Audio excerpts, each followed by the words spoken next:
ശബരിമല സ്വർണ്ണക്കൊള്ള കേസിൽ ഇഡി അന്വേഷണം സ്വാഗതം ചെയ്യുന്നതായി BJP general secretary M T. Ramesh. Sabarimala സ്വർണ്ണക്കവർച്ചയിൽ കേന്ദ്ര ഏജൻസിയുടെ അന്വേഷണം ആവശ്യമാണ് എന്ന നിലയിലുള്ള വിവരങ്ങളാണ് പുറത്തുവരുന്നത്.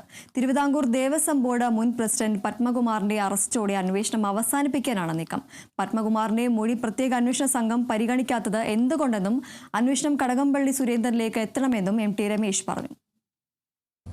ശബരിമല സ്വർണ്ണക്കൊള്ള അന്വേഷിക്കാനുള്ള ഇഡിയുടെ തീരുമാനത്തെ ഭാരതീയ ജനതാ പാർട്ടി കേരള ഘടകം സ്വാഗതം ചെയ്യുകയാണ്. അന്വേഷണ സാധ്യത നേരത്തെ തന്നെ ഇഡി മുമ്പോട്ട് വെച്ചിട്ടുള്ളതായിരുന്നു. പക്ഷേ ഇഡി അന്വേഷണം ആവശ്യമില്ല എന്ന നിലപാടാണ് ദേവസ്വം ബോർഡും സംസ്ഥാന സർക്കാരും സ്വീകരിച്ചിട്ടുള്ളത്. മാത്രമല്ല, ഈ കാര്യത്തിൽ ഒരു കേന്ദ്ര ഏജൻസിയുടെ അന്വേഷണം ആവശ്യമുണ്ട് എന്ന രീതിയിലേക്കാണ് ഓരോ ദിവസത്തെയും വാർത്തകൾ നമ്മളെ ബോധ്യപ്പെടുത്തുന്നത്. അന്വേഷണം പത്മകുമാർ ഒതുക്കി തീർക്കണം എന്നാണ് SITക്ക് ആഭ്യന്തര വകുപ്പ് നൽകിയിട്ടുള്ള നിർദ്ദേശം. അതിന് മേലോട്ട് അന്വേഷണം പോയാൽ ഗവൺമെന്റിനും CPMനും വലിയ ബുദ്ധിമുട്ടുകൾ ഉണ്ടാകും എന്നുള്ളത് കൊണ്ടാണ് ആദ്യഘട്ടത്തിൽ SIT കാണിച്ച താല്പര്യവും വേഗതയും എന്തുകൊണ്ടാണ് പത്മകുമാറിന്റെ അറസ്റ്റോടുകൂടി നിന്നുപോയിട്ടുള്ളത്. N. വാസുവിന്റെ മൊഴിയുടെ അടിസ്ഥാനത്തിലാണ് പത്മകുമാറിനെ അറസ്റ്റ് ചെയ്തതെങ്കിൽ പത്മകുമാറിന്റെ മൊഴി എന്താണ് SIT മുഖവിലക്കെടുക്കാത്തത്?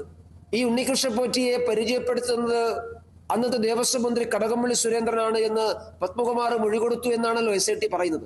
അങ്ങനെയാണെങ്കിൽ N. വാസുവിന്റെ മൊഴിയുടെ അടിസ്ഥാനത്തിൽ പത്മകുമാറിനെ അറസ്റ്റ് ചെയ്യാമെങ്കിൽ പത്മകുമാറിന്റെ മൊഴിയുടെ അടിസ്ഥാനത്തിൽ കടകംപള്ളി സുരേന്ദ്രനെ ചോദ്യം ചെയ്യണ്ടേ? അന്വേഷണം കടകംപള്ളി സുരേന്ദ്രനിലേക്ക് എത്തണ്ടേ?